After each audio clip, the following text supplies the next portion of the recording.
Hello and welcome to today's discussion. I want to talk about something very sensitive but very important: domestic violence.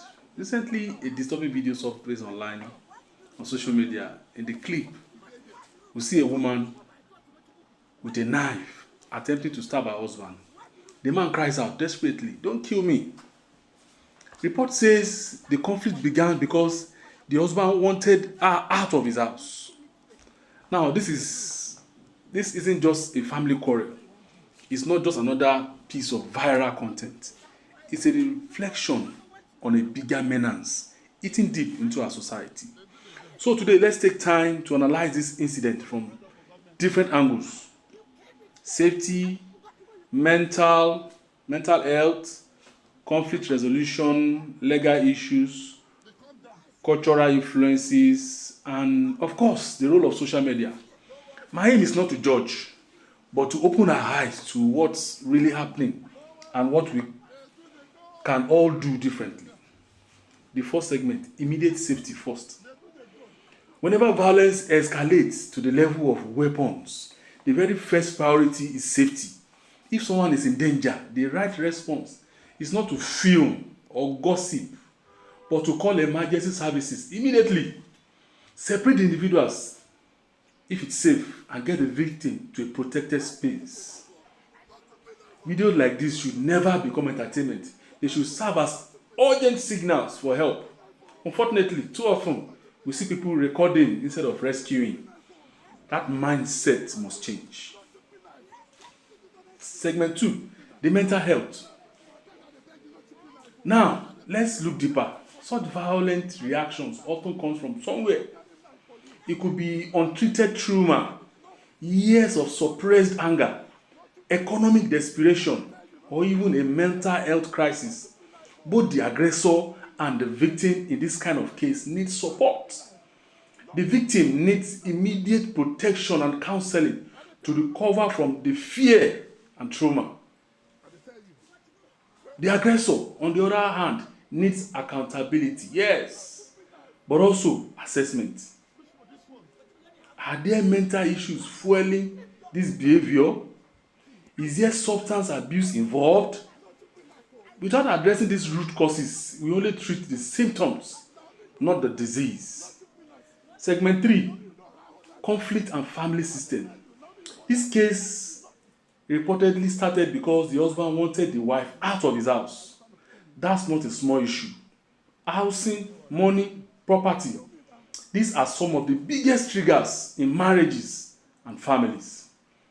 But here's the truth: threatening eviction, shouting, or resorting to violence never solves anything. When couples cannot resolve conflict peacefully, what starts as an argument quickly becomes a life and death struggle. This is where family mediation, counseling, and even legal guidance come in. Disputes can be managed through proper channels, but when respect is lost and anger takes over, knives and fists replace dialogue. And once that line is crossed, the damage is often irreversible. Segment 4: the legal reality. Let's be clear: pulling a knife on someone is not a private family matter, it is a crime. Attempted stabbing, threat to life, domestic assault, these are punishable under the law. And this is where our society often gets it wrong. Too many people still say it's a family issue, don't involve the police. But the truth is, silence empowers violence. Silence empowers violence. If we continue to protect abusers under the name of family privacy, more lives will be lost. If there is a property or marriage dispute, the court is the proper place to settle it. The law provides for eviction procedures, separation, and divorce. Violence is not a legal option, and it will never be. Segment 5: social and cultural perspectives. Let's zoom out and look at the bigger picture. Why do we see so many cases of domestic violence? Why do we see so many cases of domestic violence? In many cultures, power dynamics between men and women, economic dependency, and harmful gender norms fuel violence. Some believe that anger or betrayal justifies violence. Others think forcing someone out of a home is a show of authority. But what we forget is that every act of violence destroys more than one person. It scars the children who witness it. It damages trust in the community. It normalizes brutality as a solution. And slowly, it eats away at the very foundation of society. Changing this requires education. It requires men and women learning healthier ways to handle conflict. It requires parents teaching children emotional intelligence and respect. And it requires society saying no to violence, no matter who the aggressor is. The sixth segment, the role of social media.